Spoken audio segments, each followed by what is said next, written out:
नमस्कार बंधुरा आमार चैनेले सबाइके स्वागतम। तो सबाई केमन आछो? आशा करछि सबाई अनेक भालो आछो। तो तोमादेर भालोबासा एबं भगवानेर आशीर्वादे आमराओ किन्तु अनेक भालो आछि। तो चलो बड़ोदेरके प्रणाम एबं छोटोदेरके बुक भरा भालोबासा जानिये एकटी भिडियो शुरू करा जाक। सेटी हच्छे इलिश भापा। तोमरा निश्चयई देखे बुझते पेरे गेछो जे आमि कि रान्ना करते चलेछि। तो चलो तार जोन्नो लागबे हच्छे इलिश माछ। तो देखो बाजार थेके कत बड़ बड़ तीनटे इलिश माछ এনেছে। ইলিশ মাছটার কিন্তু অনেক বড় বড় সাইজ ছিল। তো দেখে তো আমি পুরো খুশি হয়ে গেছি। তো এই মাছগুলো নিয়ে এসেছে হচ্ছে আমাদের দোকানে দাদা ভাইরা। তো ওরা কিন্তু অনেক রাত্রিরে গেছিল মাছের মার্কেটে এই মাছগুলো আনতে।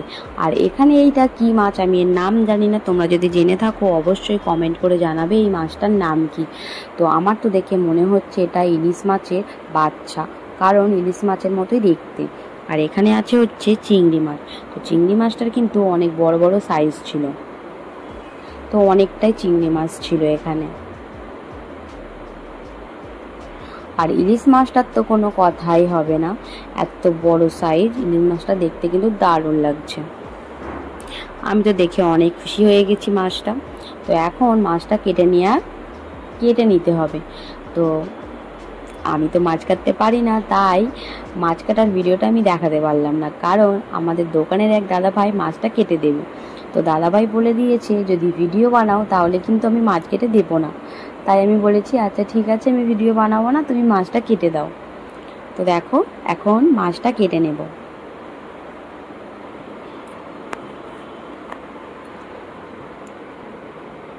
দেখো মাছ কাটা হয়ে গেল। আর কত সুন্দর মাছটা কেটেছে, তাই না বন্ধুরা? তোমরা অবশ্যই বলবে মাছটা কেটেছে কেমন। তো যে মাছটা কেটেছে তার নাম হচ্ছে সমীর দা। তো সমীর দা কেমন মাছ কেটেছে তোমরা কিন্তু অবশ্যই জানাবে, ঠিক আছে? তো দেখো দেখতে কিন্তু খুব সুন্দর লাগছে। এখন এর মধ্যে লবণ আর হলুদ মাখিয়ে নিতে হবে। তো দেখো এখন লবণ আর হলুদ মাখিয়ে নেব। তো অনেক ভালো বেশে যত্ন নিয়ে কিন্তু আমি লবণ আর হলুদ মাখিয়ে নিচ্ছি, কারণ মন থেকে যদি কোনো ভালোবেসে যদি কোনো রান্না করো তার স্বাদ কিন্তু দ্বিগুণ বেড়ে যায়, তাই না? আমি ঠিক বললাম তো? বলো। তো মাছের এক সাইডটা কিন্তু মাখানো হয়ে গেছে, এবার পরের সাইডটা মাখিয়ে নেব।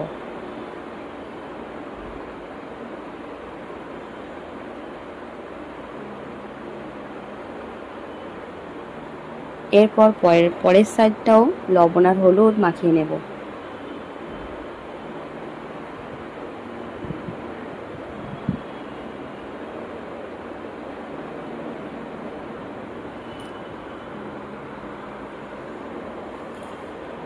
তো লবণ হলুদ মাখানো কমপ্লিট।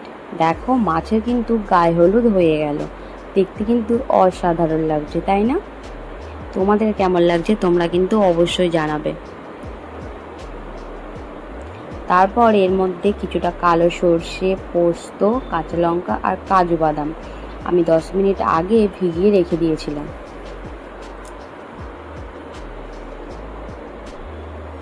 যাতে একটু ভিজে যায়। পেস্টটাও তাহলে কিন্তু ভালো হয় যদি ভিজিয়ে রেখে দেওয়া যায়। তো এর মধ্যে কিছুটা নুন দিয়ে এবার আমি পেস্ট করে নেব। তো দেখো একটু লবণ দিয়ে এখন পেস্ট করে নেব।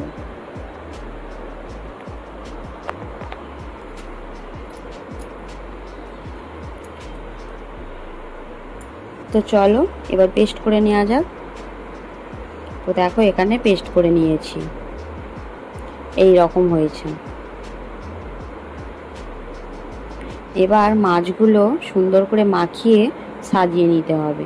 তো তার জন্য একটা টিফিন কৌটো নিয়েছি, তাতে কিন্তু আমি কিছুটা মাছ আগেই ওই পেস্ট দিয়ে ভালো করে মাখিয়ে উপর দিয়ে সরিষার তেল আর কাঁচা লঙ্কা দিয়ে দেবো। তো ইলিশ ভাপার সব থেকে মেন উপকরণ হচ্ছে এই কাচ্চিঘানি সরিষার তেল, এটা ছাড়া কিন্তু একদমই অসম্ভব। তো যেহেতু আমার মাছটা অনেকটা বেশি, তাই কিছুটা মাছ আগে আমি ওই পেস্ট মাখিয়ে নিয়েছি, তারপরে উপর দিয়ে আবার বাকি মাছগুলো সাজিয়ে দেব। তো দেখো যেহেতু মাছটা অনেকটা, তাই একবারে ধরেনি।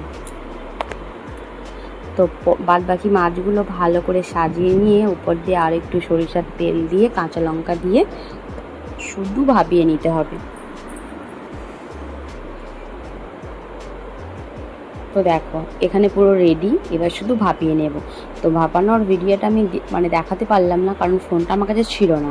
তো দেখো ইলিশ ভাপা পুরো কমপ্লিট।